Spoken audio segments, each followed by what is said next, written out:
Matapos madawit ang pangalan ni Matt Ranillo sa pork barrel scam, nagpahiwatig na raw ang aktor ng kagustuhang lumantad. Ayon yan sa Department of Justice. Gayon na rin daw ang iba pang kinasuhan sa pork barrel scam at sa Malampaya Fund scam. Nakatutok si Lia Manyalak del Castillo.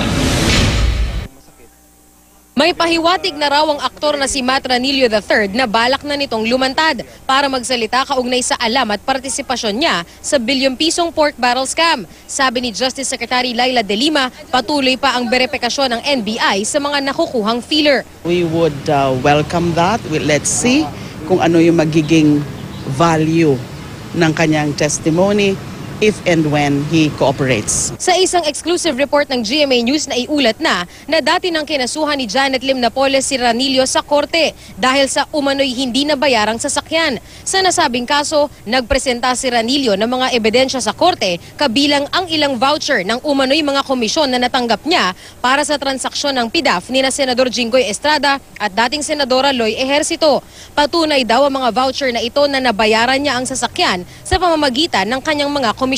Sabi ng kampo ni Napoles, peke ang mga voucher na ito ni Ranillo. Ayon kay Ben Harluy, naging ahente rin ni Napoles si Ranillo. Ang first step is pakikinggan muna namin kung ano ang alam niya at yung isi-share niya.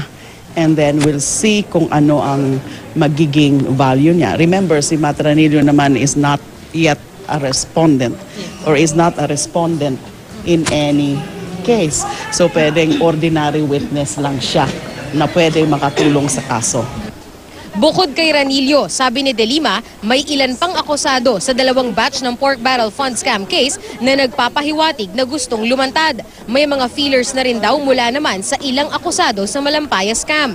There are several na mga nag-aano ng feelers, but yung hindi ko ma-validate kung gaano katotoo yung mga feelers nung iba. Respondents na yung pinag-usapan, ma'am? Or yung others hindi naman respondents?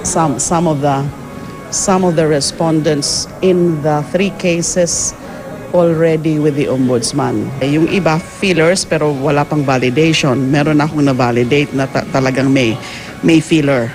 Nauna nang sinabi ni De Lima na hindi lahat ng lumalapit sa kanilang gusto ng magsalita ay maaring gawing state witness. Kahit ang itinuturong utak ng pork barrel scam na si Janet Lim Napoles pa raw ang magsalita, malabong ikonsidera ng DOJ na maging state witness ito. Para kay Pangulong Noynoy Aquino, malabo rin na maging state witness si Napoles. Paano natin masasabing dapat maging witness siya wala sa binabahaging impormasyon?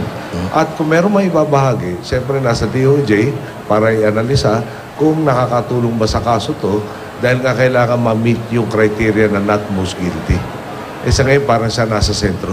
Ilang beses nang inulit ni Napoles na wala siyang transaksyon sa gobyerno. Itinanggi niya ang akusasyon sa kanya ng mga dati niyang staff. Lia Manyalak del Castillo, nakatutok, 24 oras.